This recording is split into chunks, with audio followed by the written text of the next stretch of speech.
everyone. The Cold Case Project back again today, and this this day we are going to discuss the case of Terrance Williams. Now, as I've said to a lot of you who watch my channel, one of the things I like about what I can do with this channel is take these cases that nobody talks about, whether it's the news, whether it's these YouTubers that just want to focus on the most relevant cases each and every day.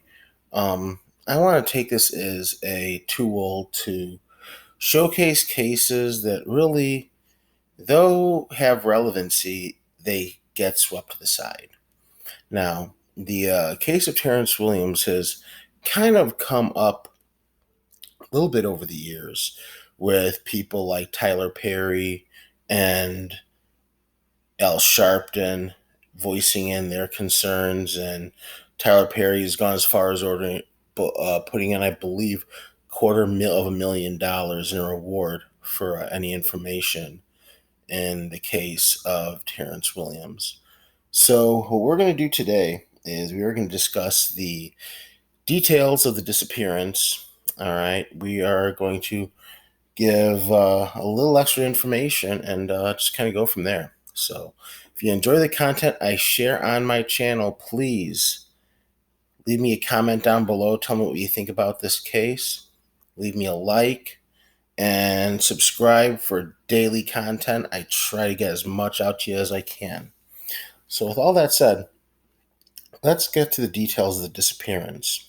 Now, Williams was last seen in Naples, Florida on January the 12th, 2004.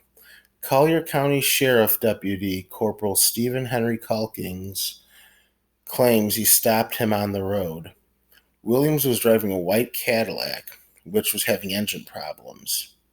He did not have a valid license or insurance.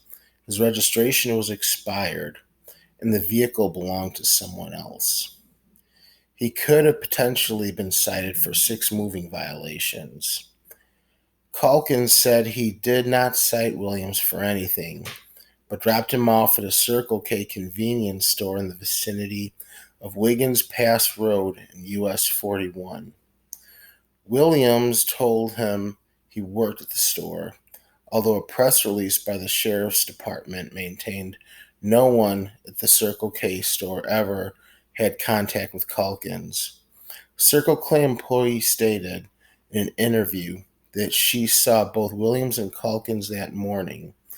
She says Calkins used the store bathroom and Williams filled a container with gasoline and left the store alone. Calkins later stated he left Williams at the store and returned to the Cadillac to have it towed. Then called the Circle K store and discovered Williams did not work there. However, his cellular phone records did not show the call being placed. Store employees do not remember it either. Oddly, Calkins was also the last person to see another man, Felipe Santos, who disappeared in October of 2003. He got into a minor car accident, and Calkins reportedly gave him a ride to the Circle K convenience store. He, too, has never been seen or heard from again. Williams' parents filed a complaint against Calkins after their son's disappearance, and Calkins was subsequently fired by the police department. An internal investigation exonerated Calkins of wrongdoing in the Santos case, but ruled that he had lied about the Williams case and violated agency policy. Authorities stated that Calkins gave inconsistent accounts of the events leading up to Williams' disappearance, eventually stopped cooperating with the investigation. He took 3 polygraph tests about Williams and Santos' cases, and one of them showed evidence of deception. Calkins was a 17-year veteran of the police department and had a clean record prior to this incident. He appealed the ruling, but it was upheld as he was dismissed. He has not been charged with the disappearances of Williams and Santos and maintains his innocence in both cases, stating he is being treated as a scapegoat by the department, and both men had reasons of their own to walk away. Williams' mother believes her son did not leave voluntarily, however. She states that he would have never let so much time pass without contacting her. He kept in almost daily touch with her before he vanished. Many of his belongings were left behind at her home. In December of 2018, Williams' family filed a wrongful death suit against Calkins.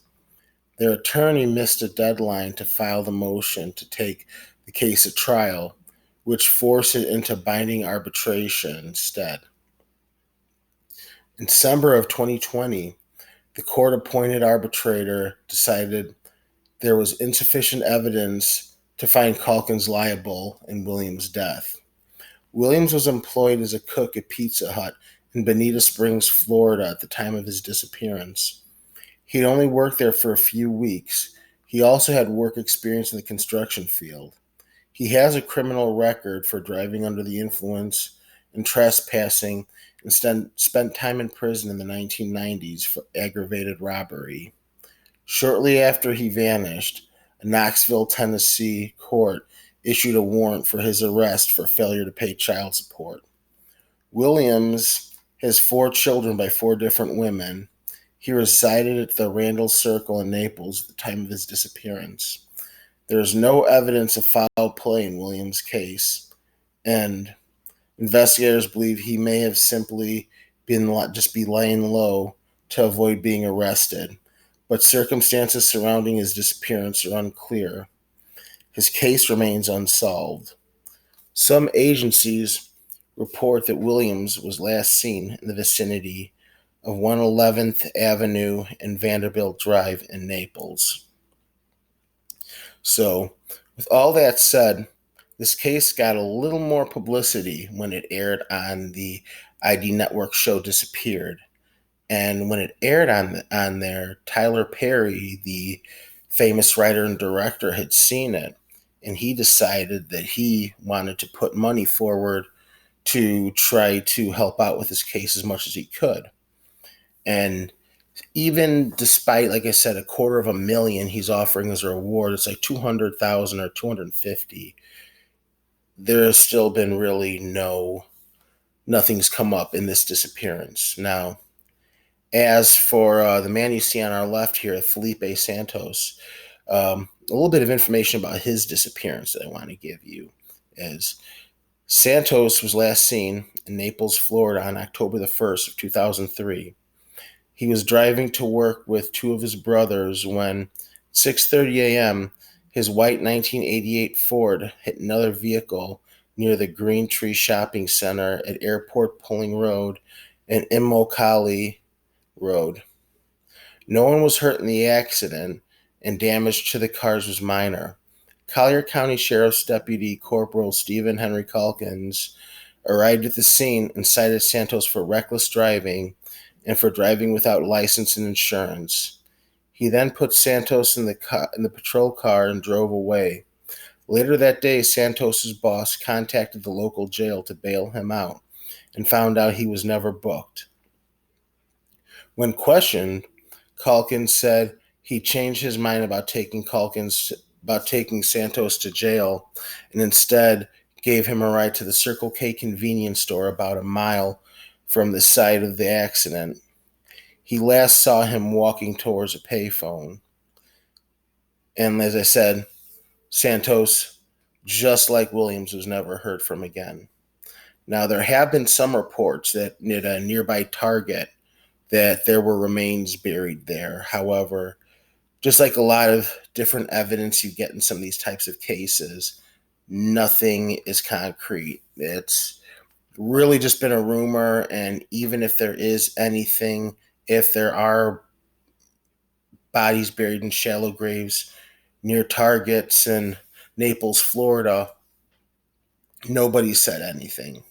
So, a little bit more about Terrance Williams is the time. He was 27 years old. He was between 5'8" to 6 feet tall and 160 to 175 pounds. He had been wearing a short sleeve button down shirt, blue jeans, brown Timberland boots, diamond earrings, and a watch with white stones surrounding the face, and a silver metal band. Distinctive characteristics of Terrance is sandy brown hair, brown eyes. Williams wore his hair in long dreadlocks at the time of his disappearance. His ears were pierced. He had a large vertical scar on his right shoulder and a dark birthmark on the side of his abdomen. Williams had 3 tattoos, an initial T in italic above the left side of his chest, the initials ET in square block lettering on his right shoulder, and his name Terrance in red ink with blue highlights on his left forearm. William's right upper front tooth had a gold crown with the letter T on it, and the tooth to the right of it had a solid gold cap with the letter T. He may use the alias birth date April 1, 1975. Some agencies give Williams' disappearance date January 11 of 2004. Now, with all this information said, most signs point to something happened after Williams was picked up, just like Santos. If you do a little more digging, you can find an audio which has Calkins and I believe was the dispatcher making jokes after Williams' pickup, using language like, "Ooh, we got a hoopty, and we got a Cadillac," and you can tell that there was obviously some racial tone. And it's one thing if there's a joke, but the way they were kind of even just making jokes about it, it was kind of surprising that you actually hear this, and it was recorded over the line. It was played in the Disappearance episode for Terrance Williams, and I believe it can also be found on YouTube as well. I found a I found the audio for it, so if I can find it, I'm going to link it down below so you can check that out as well. And as I've said, outside of the Target report, somebody said, really, this is the only thing we've heard. You're in Florida. Could it have been taken by a swamp? These are also some popular theories that you could be doing, especially in this area. Someone just driving a body down to a swamp area where someone's not going to be found. So, regardless, Calkins has been relieved of duties. He's now 66 years old, and essentially, for the most part, is locked down. He barely leaves his house. And the lone photo I do have of him here in this video is, I believe, one of only two that you can find if you do a Google search of Stephen Calkins, the what was it? The sheriff's deputy. So as for that, no additional evidence they really have in this case. We're looking at about 17 years now that Terrance Williams has been missing. We'll be going on 18 come October for Felipe Santos. So, interesting report I read on Reddit in addition to this had a young black male saying that he was actually chased down by Stephen Calkins, and he was using the N-word when he was chasing him down. And the chase went on for a little bit until he hid and got out of Calkins' vision. I'm not necessarily sure as to what the stop had attained to, but this is also another popular Reddit case. I can try to find that as well too, and put that down below in the description so you can check out and do a little more digging on this case if you'd like to as well.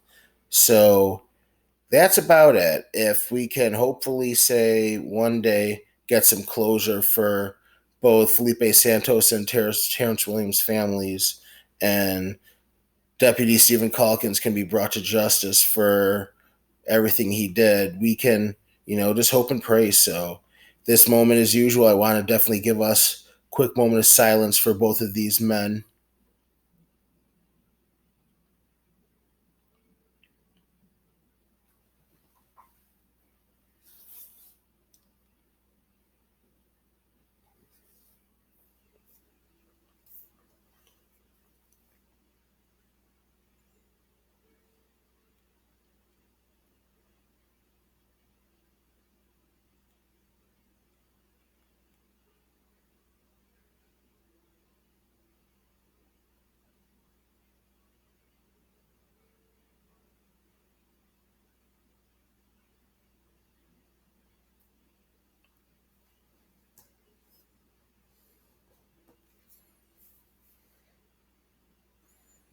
All right. Once again, everyone, I wanted to thank you so much for tuning in. Got any opinions on this case, please share them down below with me. Throw me a like, throw me a subscribe for daily content, and I'll be seeing you soon. Take care, everyone.